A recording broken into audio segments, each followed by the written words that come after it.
One tag, 1 week, one shot to make it count. This is for the hunters who hit the road and get after it, no matter the odds. This is Drawn West.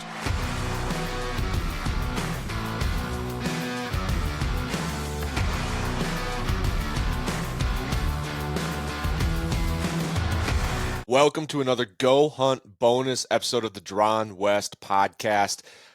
Hunting season's coming. It's going to be here before we know it. And today I wanted to do an episode that I've been thinking a lot about lately. We get a ton of people, whether it's in my personal life, comments on social media, or even sometimes guests that'll be like, I'd love to go on an elk hunt someday, but I just don't know if it's in the cards for me, or, oh man, I don't have the money, or there's just so many reasons. And I hear that over and over again, and it breaks my heart. So I wanted to do a deep dive today, how to go elk hunting for $1,500, right? And so it sounds crazy, right? You probably saw the title and you're like, there's no way you can go on an elk hunt for $1,500. Well, folks, I'm here to tell you you can. For a lot of people, it could be in the cards to go elk hunting for $1,500. And that's what we're going to talk about today.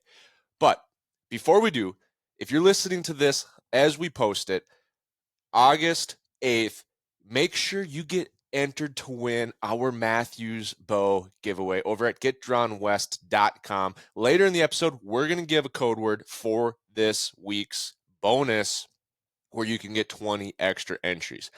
So listen for that as we dive into this episode, but let's kick this thing off. So elk hunting for $1,500. It sounds crazy, right? Well, it is, but it's possible. And so what we're going to talk about today is how you can do that. Now, there's a couple caveats, of course, there always is. If you have never gone hunting before, it's not going to be for $1,500. I'm sorry. Like, if you have never gone hunting before, you don't own any hunting gear, you don't have a bow or a rifle, you don't have any clothes, it's going to be more expensive than that. And on top of that, I'd maybe recommend, let's start smaller. Let's start easier, more achievable. Let's go deer hunting close to home. Let's go maybe on an antelope hunt first where we don't need to get kind of crazy on the gear. Let's start with some of those things. Let's build into an elk hunt, right? Let's get there one step at a time instead of jumping all in. So we're really focused on people that have already been hunting, whether you're guy or girl, doesn't matter. You've been hunting, you've got some hunting clothes, you've got some hunting equipment, you've got a bow or a rifle, you've been camping before, that's kind of what we're talking about here. Let's just picture the average Midwest whitetail hunter that's like, man, I'd love to go elk hunting, right? Well, you got a lot of things in your favor. You've already got a lot of the stuff you need to go elk hunting. You really do. A lot of people picture elk hunting as like this crazy, extravagant adventure, Teddy Roosevelt on horseback, going through the mountains. You need all these things. You really don't, guys. You don't need all of those things to try it. You can go elk hunting probably with what you already own or have. There might be a couple things you need, and we can get into that, and we're going to talk about the whole thing. So right off the bat, there's 3 giant buckets that elk hunting, the costs for elk hunting fall into. The biggest one is typically the tag. Tag prices are going up across the West. Every state's different.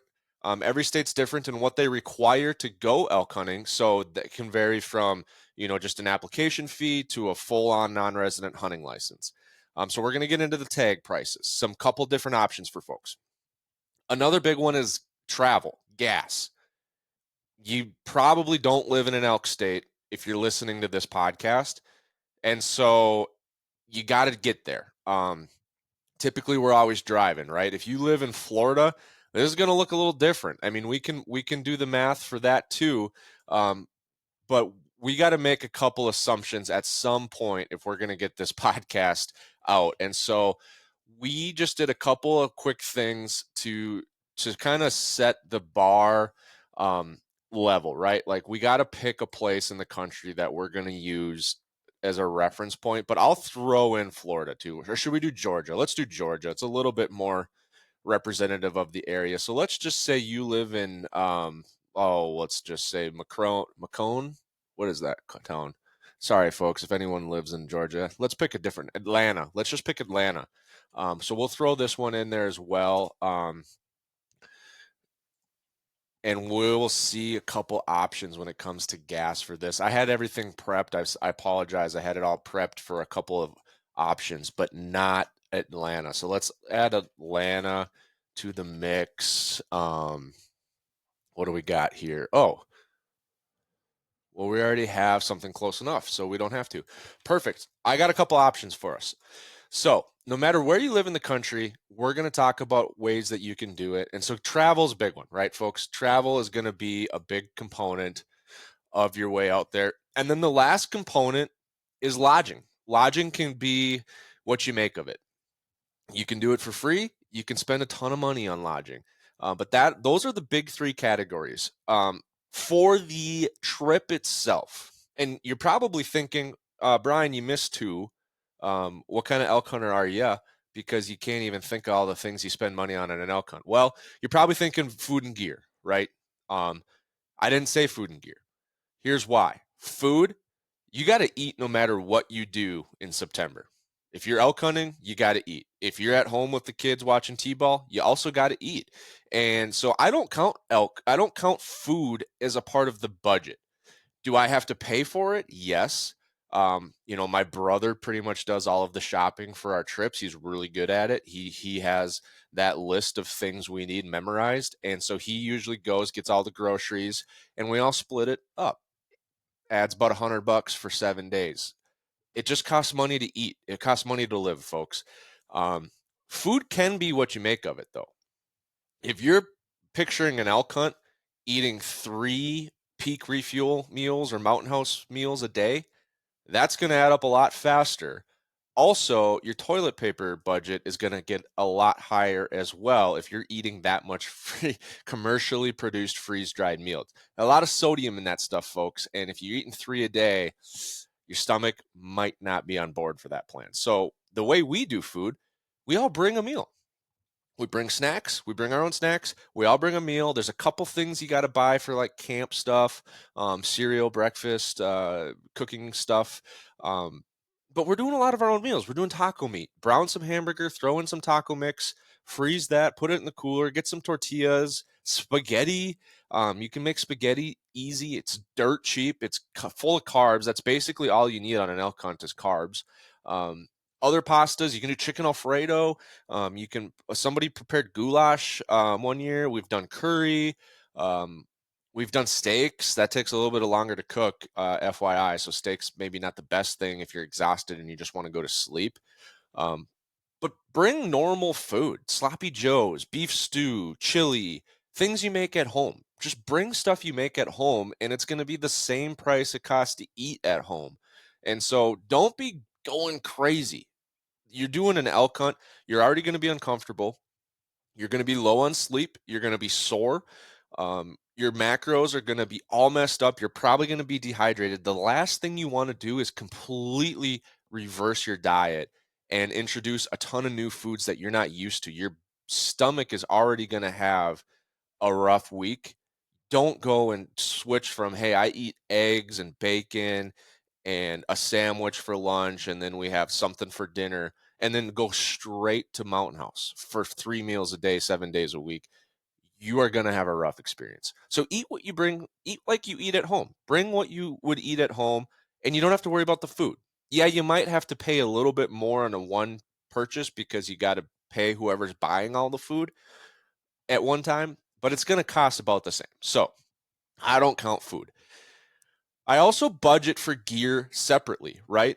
And this is probably the most controversial view on this episode is, does the gear you buy for an elk hunt count towards the cost of the elk hunt, or do you view it as an asset that you bought for the rest of your life? I do it that way. If I need gear, if I need any new equipment, new gear, new clothes, new boots, I budget for that separately because I'm going to use that across multiple elk hunts. I'm going to use it at shed hunting. I'm going to use it ice fishing maybe. And so typically I don't count gear towards the cost of the hunt. Here's another reason why I'm not putting gear in the cost of this $1,500 elk hunt. I don't think you should buy a bunch of gear unless you are missing something. Like you do not have camo clothes, you do not have a pair of boots, you do not own a sleeping bag. I recommend not buying a ton of gear. And here's why. Number one, here's a couple reasons actually. Number one, if you buy a ton of gear for one elk hunt, it's going to put a lot more financial stress on you and your family in 1 week. Or if you're going to say, hey, no, I'm going to wait and I'm going to save up for all the gear I need and the hunt, and then I'm going to go elk hunting. Well, now it's just taking you more years to get out there and to experience elk hunting. And you're going to learn the most about elk hunting by, believe it or not, hunting elk. Not listening to this podcast, as much as I try to help every one of you learn about the West and how to hunt it, you're going to learn 10 times more by doing it than listening to me. And I want you to get out there. I want you to start experiencing it. So I don't like that. The third reason why is because you're going to end up rebuying a lot of gear if you've never done it before. I did that. Everyone I know did that. I'm on my third pack. My brother's on his third pack. We're on our second, third type of boots, not just pairs, but we switch brands. We've changed what we like. And if you go and buy a ton of gear to go on your first elk hunt, you're probably going to get out there and you're going to use it and you're maybe use it a couple years, but then you're going to realize like, this wasn't the right thing. I don't like the way this works, or I don't like the way this fits or feels. And then you're going to end up buying it again and buying the right one. And my point, or what I would encourage you to think about, is like, how can you make what you have work for the first year or two, so then you can learn exactly what you do want and get the right piece of equipment on the first try. Maybe that's year 3, maybe that's year 4. And so we'll talk about some of that too, like how do you put the right types of gear to use. But that's why I don't include food or gear, right? It's kind of separate. You're going to eat anyway, and that gear you probably already have. And if you don't, you're going to use it across multiple elk hunts. So it's not fair to put all that burden on the first elk hunt and then either never go or wait way too long to go because you think you need thousands and thousands of dollars. So, and that is also why we said this isn't going to fit if you've never been hunting before, because then you're going to need a lot of gear. You're going to need a bow or a rifle. No matter which one that is, it's going to be a lot of money. You're going to need a whole bunch of camo clothes. Now, there's a lot of ways you can skin that cat, but it's going to cost money. You're going to need camping equipment, likely. That costs money. If you've already been hunting, you probably already have all those things. So let's dive into the 3 categories that we're talking about today to go on an elk hunt for $1,500. Number 1, tags. Now, I picked 3 different states to look at. Obviously, these are more affordable states. There's some states that are very expensive. Nevada is very expensive for elk hunting, also very hard to draw a tag as a non-resident, so we'll throw that one out. Montana, easier to draw a tag as a non-resident, but the price is starting to get kind of high. Wyoming would have been a great option. We just didn't include it in this list. Arizona, just harder to draw tags. And then some of the stuff on the West Coast, Oregon, Washington, maybe even Utah, they just start to get really far away. And we do have a far option in the list that we're going to talk about, but then it just starts to add miles and it starts to add to the travel budget. So 3 states we're going to talk about: Idaho, Colorado, New Mexico. What's unique about this is because we also have a north, a middle, and a south option for travel. So Idaho, general elk tags going for $651.75, $651 in Idaho. Like we talked about, every state's different. Idaho makes you buy a non-resident hunting license for $185. Really sucks, but it brings the total to $836.75, so $837. Colorado, the tag is a little bit more expensive. They've bumped that up. I can't believe this. When I got my Colorado elk, I shot a beautiful 6x7 bull. 280 class, not a monster, but a beautiful bull. I think my tag was like 574 plus some fee. Now the tags are like 825, and you still have to buy a $100 hunting license. So Colorado is actually the most expensive on the list at 926 roughly. New Mexico. New Mexico is the cheapest one on the list, but it's also the trickiest one to probably draw as a non-resident. There's no point system in New Mexico. It's straight odds, and a lot of times there's not a ton of non-resident there's not a huge pool of tags for non-residents. So it might be hard if you're hunting in a larger group for everyone to draw. So that's one thing, but it's the cheapest on the list. $548 for the tag and about $65 for the hunting license. So your total is going to be about $613. Maybe they throw on an $8 fee or a $12 fee for applying, but that's the cheapest on the list. So once again, New Mexico, $613. Idaho, $836. Colorado, $926. So you might already be thinking, holy crap, Brian, you said $1,500 for an elk hunt, and we've already blown almost $1,000 on our Colorado tag. How are we going to pull this off? Well, this is where we get into the meat and potatoes of the podcast, right? So the next biggest one is probably going to be, or the next unavoidable cost is your travel, right? There's a lot of ways we can address camping and lodging, but travel is, you just got to bite the bullet and do it. So we have basically 4 options, but the fourth one is the same as the first one. So we picked St. Louis as kind of center of the map. It's heart of the whitetail range. It's heart of the Midwest whitetail hunter. You might be farther north. You might be farther south. You might be a little east. You might be a little west. But St. Louis, I mean, it's the gateway to the West, right? All the way back to our social studies, history classes. You got the big arch. Let's just start with St. Louis. So St. Louis to Idaho, round trip is going to be a little over 3,000 miles. St. Louis to Colorado, center of Colorado, is going to be about 2,000 miles. St. Louis to New Mexico, again, a little over 2,000 miles round trip. And then we even did Florida to Colorado.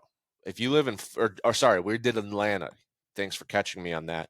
Atlanta, so somewhere in the southeast to center of Colorado, is the same 3,100 miles as it is from St. Louis to Idaho.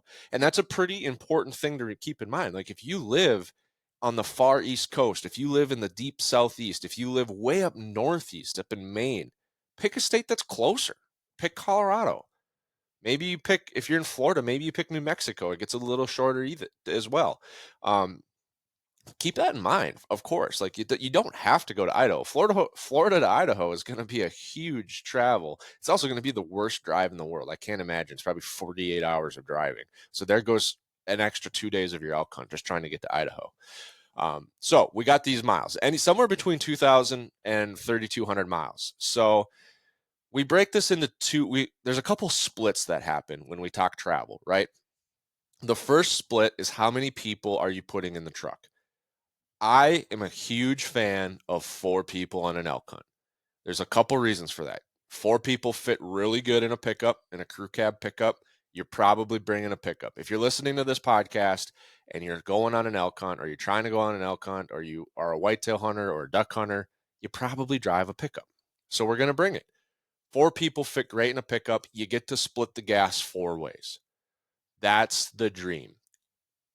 2 people, I recommend at least 2 people. Man, if you can't find a buddy, you're in for a long week. It is hard to hunt solo in elk country. I've done it. I've talked about it on the podcast. I did not enjoy it nearly as much as hunting with a group. I've done 2 people, me and my brother. That was infinitely more enjoyable, more fun. We were in the game longer, and we didn't shoot an elk than hunting solo when I did shoot an elk. So keep that in mind. You want to bring a buddy, a brother, a sister, mom, dad, you name it, son or daughter. Bring someone else. It helps the camaraderie. It helps cut the mental stress that you go through and trying to stay in the game and you're all alone. But if you can get to 4, that's a great spot to be. So that's the first split. How many people are we putting in the truck? The second split is, do we need a trailer? If you're going by yourself or you're going with a second person, you don't probably need a trailer. Unless you really want to hunt with like a ranger and you need to get a ranger out there, you don't probably need a trailer. So that's how the second split, because it's going to affect your gas mileage.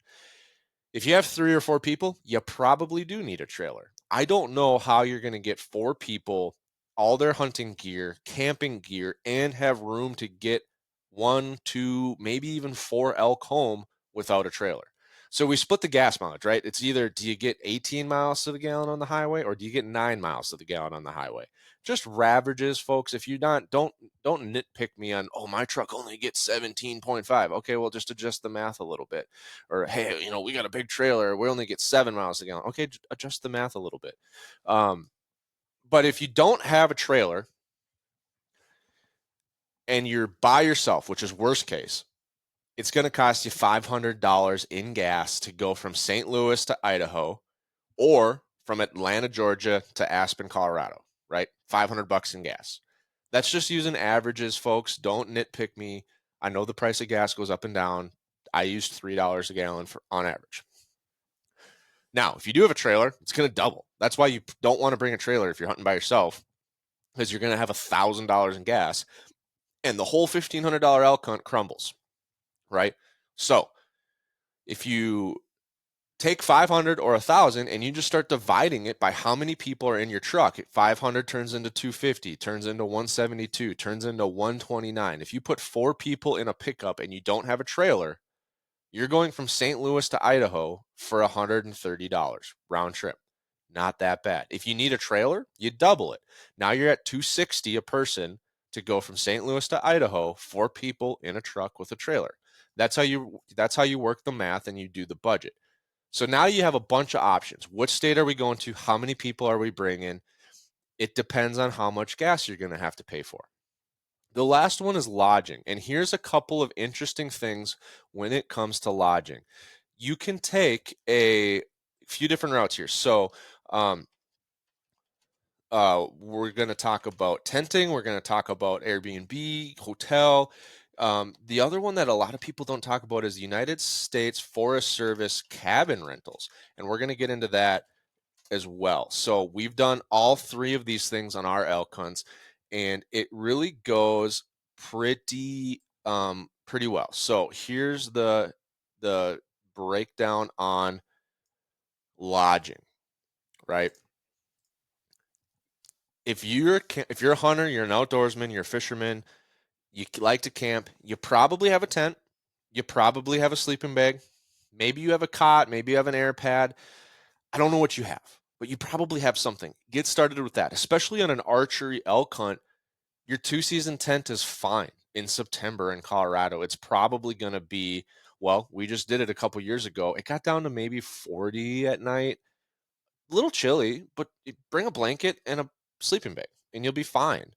Now, if you're going to do a rifle hunt in Idaho, it's probably going to be pretty cold and you might need to up your sleeping system a little bit. And so I'm going to talk about a couple of things, but you probably have a sleeping bag. You probably have blankets. You probably have sweatpants. Like you can piece together a decent sleeping bag, especially for base camping, not backpack, but base camping.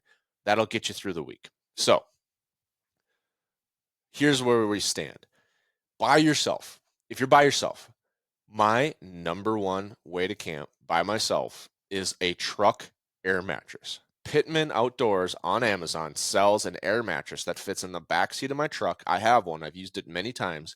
It turns your back seat basically into not a twin bed, but a single, like a college dorm mattress, right? I don't know how wide it is. I'm 6'2", and if I put the front seat forward and sleep at a slight angle, I can stretch all the way out. It's super comfortable. Way better than just sleeping on the back seat because the back seats are curved, they're at an angle, you got the seatbelt things in the way. This makes it incredibly comfortable. Here's the best part. It's $139, and now you no longer need a cot. You no longer need a air mattress or an air pad. All you need is that, and you're good to go. And your sleeping bag, blankets, bedding, you name it, it'll work. I've done this down to 13 below zero, and I've done it as high as 70 degrees Fahrenheit, and it's very good. It works both ways. So get yourself that if you're solo, or you can do a tent, but then you need a tent and then you need an air pad or a cot or both, and it gets a little bit more expensive. 2 people. If you're going with a group, so here's where like 2-person, 3-person, do you get like a cheaper tent? You can probably find a decent tent, especially for archery season, for like $100, maybe $150, depends on where you go. Walmart, I mean, you can buy a $20 tent at Walmart for archery season. If you stake it down good, you're kind of low, you're not on the windy ridge, you'll be fine. We went to Nebraska and our cameraman brought like a $20 Walmart tent because it was September and it's in Nebraska and you just need to cut bugs and cut rain. And that's all there really needs to do. So that's one option. You could go that route. You could get I have a climate static recon air pad for $65 on GoHunt right now. I have a Coleman folding cot. It's another $70. And $100 tent, and you're into camping for $233. So, or here's the other option. If you're going with a group of 4 people and you don't have anything yet, here's a one piece of gear that you could maybe sign up for and count it towards the cost of your elk hunt. You could go split like an Alaknak 4-man tent, a 12-foot by 20-foot wall tent with a floor. We have this exact tent. We use it all the time. $250 a person, right? So much cheaper than if you are going to go rent a hotel. Like that's going to be $200 a night, folks, or $100 a night. You can get this tent and you can use it forever. So now you've got a tent. Maybe you still need the cot and the sleeping pad, but you already have a sleeping bag. 4 people, you can each be camping for $380. So that's your lodging. Those are some of the lodging options. Now, here's the one that not a lot of people talk about. The United States Forest Service has cabins all across the West, and you can rent these cabins, and they're pretty dirt cheap. We were used to rent these for $25 a night for like a 4-person log cabin. It's got usually a wood stove, a way you can cook food on the wood stove for $25 a night. It was dirt cheap. I think they've raised them a little bit. Some of them get closer to $100 a night. I mean, we stayed in one in Wyoming that had showers. It had a shower, it had running water, it had electricity. I mean, it was like an Airbnb in the woods. There's a lot of options there, but even if you spend $100 a night, divide that 4 ways. If you have 4 people in your camp, now you're back to $25 a night, 7 nights. You're at $175 for the week.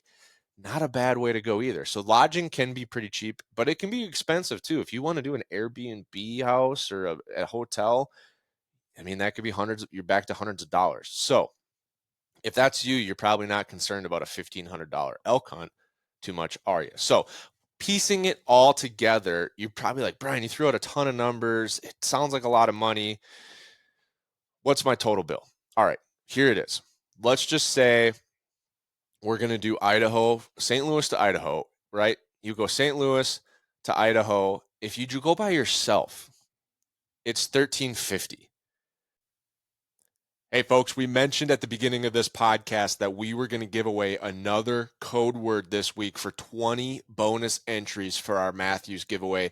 And this week's code word is elk. 3 letters, super easy. You email Brian at Get Drawn West the word elk, and you're going to get 20 extra entries for the Matthews giveaway. And a lot of people have been commenting like, hey, I've emailed, I've done the things. Does it count? We are working hard to get through everyone's emails. I'm replying to everyone when I get through and add your entries up. So I appreciate the support. Just be a little bit patient with us here. We're trying to get through everyone, but we will make sure all of your entries are counted. And if you're listening to this and you're like, what are you talking about? You got to get yourself signed up. We are giving away a free Matthews Lift X. All you got to do is enter with your email at getdrawnwest.com/giveaway. We're not selling any merch. We're not pumping any stupid stickers. You don't have to spend $1 to win. And the best part about this whole giveaway is you are going to get to pick the bow of your choice, the model, the draw length, the draw weight, the color of the limbs and risers. It's going to be perfectly fit for you. And if you do all 5 of the bonus offers, one of them is emailing in these code words. If you do all 5, we're going to let you pick a fully custom string and cable set to make this bow truly the bow of your dreams. So, like I said, Make sure you're entered to win. GetDrawnWest.com and email in the code word. This week's code word is elk. Now back to the episode. To get an elk tag and to get to Idaho and get home, $1,350. So if you're someone that's got all the gear already, you already know how to camp, you already have a backpack. It doesn't have to be the world's best backpack. It doesn't have to be a Mystery Ranch. It doesn't have to be a Stone Glacier or a Kufaru pack. Like, your normal backpack will probably be good enough. If you shoot an elk, you can pack out the tenderloins, the back straps. You can put them all in a game bag. You can put them in your backpack. If you want to back out the quarters, you can just put a quarter over your leg and carry it like you've all carried a stack of 2x4s out of Menards before. I know you've done that. Just put it over your leg, grab onto the hoof or the hock. If you want a great example of it, Cameron Haynes does that every elk he shoots. So go on Instagram, find Cameron Haynes. He'll show you how to pack out an elk without a pack. But if you've got all the gear and you want to go alone, $1,350. You're out. Maybe you throw in, you got $150 spare, you throw in that truck mattress from Pittman Outdoors off Amazon, and you're at $1,500. You're at $1,490. Perfect. We hit it for $1,500, a solo elk hunt. Now, let's say you want to go to Colorado. Let's go to the most expensive one, $926. You're going to Colorado. So St. Louis to Colorado, you got $926 in the tag, but you want to do it with a buddy, right? 2 people, no trailer. You got $250, $260 in gas, $1,184. Now you have $300 to spend on gear. So maybe you need to get that. You need to get that air pad and a cot and $100 tent. $1,417. You're in it for $1,417. You get out to Colorado, you camp, you get home, you got all the rest of the gear. You already have the gear you need. You already have your bow, you already have your rifle, you already have camel clothes, hunting boots. I mean, I cannot drill this in enough. One of the best elk hunters in our group. He has shot the second most bulls with his bow. He's one of the fittest, best mountain hunters in our team. He's always waiting for us. He hunts with typically camouflage from Fleet Farm. He hunts with very low cost boots. I think his favorite pair were like $100. And he has a pretty normal backpack, like a book bag, no hip belt even. That's his day pack. And when he shoots an elk, he just puts a quarter on his shoulder, or he goes and grabs like a borrowed frame. I mean, the point is, he's doing better than all of us, and he doesn't have fancy Sitka gear. He doesn't have a Kufaru pack. He doesn't have Crispies or Schnees or Kenetrex like I do. He's got very normal hunting gear, and it works phenomenally well. So don't let the gear hold you up. Get out there, use what you have, and learn from there. If you'll find, do I need to make a difference? No. Here's another example that could probably put this into your own world, right? If you're listening to this podcast, chances are you've done a national park vacation at some point in your life, whether you were a kid, whether it was with your kids, maybe it was with your wife or girlfriend, boyfriend. If you've gone to a national park and you've hiked a trail, you probably did it in shorts. You probably did it in cotton underwear. You probably did it in tennis shoes. That could be the same as your elk hunt. You could elk hunt that same way by driving to a trailhead and hiking on a trail and throwing out some bugles along the way. It could be that simple.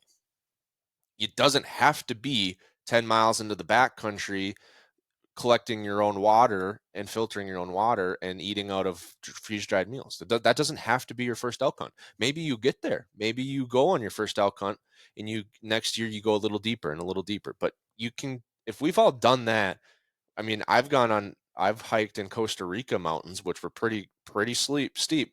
I did it in Keen sandals and a swimming suit. So I mean, we've all done something like that, and that could be how far you take elk hunting. It's as intense as you want to make it. If you don't want it to be that intense, it doesn't have to be that intense. So there we have it. Colorado, 2 people, no trailer, and a couple pieces of gear. You're still at $1,400. Let's do Colorado. 4 people in a trailer, or 4 people no trailer. I mean, that's the cheapest. If you can get 4 people and you don't need a trailer, you got $1,000 into your tag and travel, and you got $500 left for gear. But even if you don't, Maybe you're going to do Colorado, 4 people with a trailer, but you are doing a rifle hunt. And you're like, well, the $100, Brian, the $100 Walmart tent ain't going to work in rifle season. I hear you. I'm not sleeping in that. We need a better tent. So now we go in and we get the Alaknak, and we go 4 ways. We split an Alaknak tent 4 ways, $250. We're at $1,435, folks. Maybe you already have a sleeping bag, but you need a cot. You add the cot on there, $1,502. Please, please, please do not comment in that it's not possible, because going to Colorado late season, buying an Alaknak tent and a cot went $2 over budget, folks. If that's the care that you have, write me an email and I'll Venmo you $2 so you can go elk hunting this year. Not 3. I'm not putting this as a blank check offer, but I'm just saying, if that's the reason you can't go elk hunting because I went $2 over on the budget, let me know. So that's the story, the folks. I mean, this is elk hunting for $1,500 is possible. Go do it. What does that mean? I mean, think about what it could mean for you. So $1,500, you break that down, that's what is that per month? $125 a month. Am I doing that right? Yeah, $125 a month, mental math. Maybe you're like, well, okay. I mean, that's $31 a week, folks. $28 a week. I was off. There's 52 weeks in a year. So $29 a week. Can you put that away? Can you set up a separate savings share in your bank account and just set up an automatic transfer? Every week we put $30 into this account, $30 into this account, $30 into. That's exactly how I do it. That's exactly how Abby and I do it. We have a savings account for outdoors, and we have a dollar amount that we put into that savings account every month. Now, what I would recommend is, if you want to start buying some points every year and getting into some better elk hunts every year, if you want to start maybe upgrading pieces of gear, like it's like, hey, next year we need a new pair of boots. The year after that, we're going to get a new pack. The year after that, I'm going to get a couple pieces of clothing. Maybe it's $60 a month. Maybe it's $100 a month. I don't know what it means for you. Or sorry, maybe it's $60 a week. Maybe it's $100 a week. I don't know what it means for you. I don't know what it means for your family, your finances. I don't need to know your position. I'm just saying, if that's you and you want to start buying some points, you want to start upgrading some gear, maybe you look at that and say like, hey, how can I put $60 a week away? And every year I'm going to have a little over $3,000 for hunting. That's one way you can approach it. I recommend that. You don't want to get into fall and you have a rough month because you went elk hunting, and then Christmas is right around the corner and you have another rough month. That's not good for anyone. It's not good for you. It's not good for your family. It's not good for me because you're going to be mad at me because I convinced you to go on an elk hunt. So plan it out. But if you started now, by next year, you've got your $1,500 saved up to go on an elk hunt. So that's how you can do it. $1,500 going elk hunting. It is possible. Now, here's 2 things to keep in mind. 2 things to keep in mind. We talked about going on an elk hunt for $1,500. We did not talk about shooting an elk for $1,500. And that's a pretty big deal. You probably are like, hey, this sounds great. What happens if I shoot one? Right? There goes the budget. Well, here's one way to think about it. 2 things that happen when you shoot an elk. You have to process the meat, and you have hopefully taxidermy. Unless you shoot a cow and you don't want to do any taxidermy, then that's free. But if you shoot a bull, you probably want to do something with it, right? You want to keep the antlers, and there's no reason why you shouldn't want to keep the antlers. Don't feel bad for keeping the antlers, folks. So processing. If you drop your elk off at a processor quarters and say, hey, can you turn this into steaks? And I mean, you can cut the steaks up yourself. Don't pay for that. But hey, in this rump roast, we want a couple roasts. We want maybe a couple sirloin steaks. We want to turn the rest into hamburger. It's going to cost maybe up to $500. Now, if you go and get a bunch of sausage sticks and snack sticks and jerky made, then it gets more expensive because that takes a lot more time and effort by your butcher, and some pork meat usually, to get the right fat levels to make the sausage and the snack sticks have the right consistency and texture. That can get more expensive. But if you just want the bare bones, simple, $500 or less, probably closer to $300. Well, here's the thing. You're like, wow, man, $500, there goes your budget. Again, it comes back to food. It costs money to eat no matter what. And if you are going on an elk hunt, if you're a hunter, you're probably supplying meat to your family. And you can run the numbers all day long. I bet I win. You can either spend $2, $3 a pound for elk, or you can go to the grocery store and buy beef for $5 or $6 a pound. I'm going to take the elk all day long. The only difference is you got to pay that whole price at once, the $300 or to $500 bill. You got to pay all that at once, and it does suck. But you're saving grocery money, 2 or maybe even 3 multiples of that you're saving in your grocery budget for the rest of the year. So do I count that as a cost? No, I'm not really. I mean, I kind of count it as an investment. You're making a $500 investment in your future grocery bills and your future grocery bills are going to be less, and you're eating a way healthier meat. If you do apples to apples, go check what the grass-fed 97% lean beef costs, and then we really win on the elk. So it's just something to be aware of. I would recommend, if you're going to be doing the elk hunting and you're not processing it yourself. I process all my elk myself, so I don't pay that because it is expensive and I don't want to pay for it. I have the equipment in the family to do that, so I do it myself. But if you don't, you want to get it processed, I don't blame you. It works out well. It doesn't take nearly as much time as cutting it up yourself. Um, Try to set aside $500 for processing, and if you don't use it on this elk hunt, leave it there. Don't touch it, because next year you might shoot an elk and now you don't even have to save up for it. If you use it, then replace it like a sinking fund. Over the course of the next year, maybe you got to throw an extra $10 a week towards your processing fees. So just do that. Or maybe you do $5 every week to processing fees because you only shoot one elk every 2 or 3 years. And on average, $5 a week is enough to cover the processing fee when it comes up in 2 or 3 years. Also, that's if you shoot one elk and you're hunting solo. If you shoot 2 elk, but you're hunting in a group of 4, you get to split that cost in half too. The only way you pay the full $500 is if you tag out. No matter how many people you got, you tag out. And man, is that worth a $500 memory right there. So keep that in mind. Taxidermy. Taxidermy is the killer, folks. Elk shoulder mounts are basically going for $1,500 now. It should maybe more. I'm not a taxidermist. The last one I had done was $1,400 a few years ago. Shoulder mounts are incredibly expensive. So here's the thing. If you shoot a big bull, or any bull, if you shoot a bull, you want a shoulder mount. I don't care how big it is. If you want to shoulder mount it, I'm going to be your biggest fan. If you want to shoulder mount a bull, you don't have to do it right away, folks. And please do not convince your spouse, your family, get all the numbers to work, go on this elk hunt, come home, and then surprise your spouse with a $1,500 taxidermy bill. Please, please, please do not do that. It's not going to be good for you. It's not going to be good for your family. If you don't have a ton of money to just go elk hunting every year, like most of us don't, a random $1,500 taxidermy bill is going to be a huge hit to your family's finances. And I do not recommend surprising your spouse with a big old taxidermy bill because you went on a hunt. Your wife or your husband that did not go on the hunt is not going to be riding the same high that you're riding when you're bringing that bull home. And they might not be quite as excited about the $1,500 taxidermy bill. So here's what you can do instead. You can YouTube how to cape out an elk. It's not hard. It takes some time. That's the difference. It is not hard. It just takes some time. Make sure you take your time. Be careful. Take extra caution around the eyes, around the tear duct, around the nose. Find a reputable YouTube video.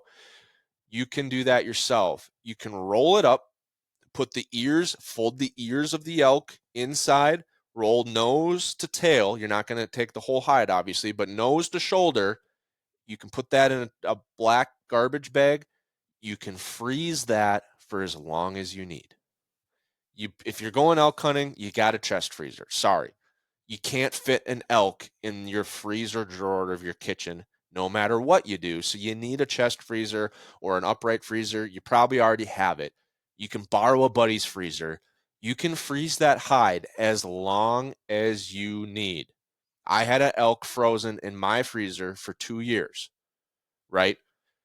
You can take the skull cap or the Euro, and you can do that for free. You can make your own Euro mount for free. Randy Newberg, Corey Jacobson, a bunch of other people, they all have free videos on YouTube for how you can make your own Euro mount for free or for very little, $30. Now you have your antlers, you have your Euro mount or your skull cap, and you have your hide in the freezer. It's not going to get damaged, folks, especially if you tuck the ears in, roll it up, nose to tail. You got the shoulder fur on the outside. You fur out, obviously fur out. It'll be fine in the freezer. Now you take the same thing we just did, $30 a week. You put it away. When you get your $1,500, you get your taxidermy done if that's what you want to do. A lot of times, your taxidermy is going to take a year anyway. So you just got to, you could maybe drop it off right away and say, hey, hey, babe, or hey, hubby, I'm going to we're going to do this. It's going to be done in a year. I'm going to, $30 a week. We're going to have this paid for. But do not surprise your spouse with a $1,500 taxidermy bill. And if you want to do the Euro, it's completely free. Like you can do a free Euro yourself. You can do it. DIY Euros are pretty easy to do. If you want to bring it into someone because you're like, this is my first elk, I don't want to screw it up. I feel that. I've been there.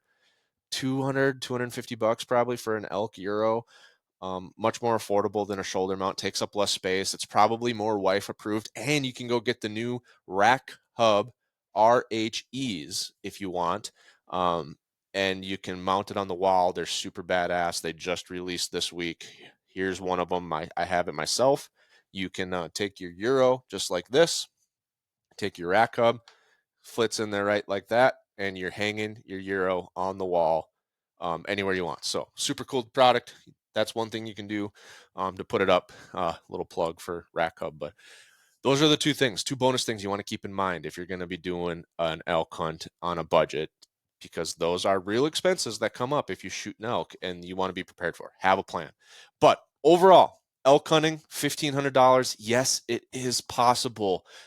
It doesn't mean you have to go spend all new gear, all new optics, all new glass, a new bow, a big tent, a flashy truck. I don't know what people think it costs to go elk hunting, but you can go elk hunting for $1,500. We just walked through it step by step. Feel free to comment if you've got anything that you'd like to add to the conversation. But there you have it, folks. Thank you for listening, and until next time, stay drawn.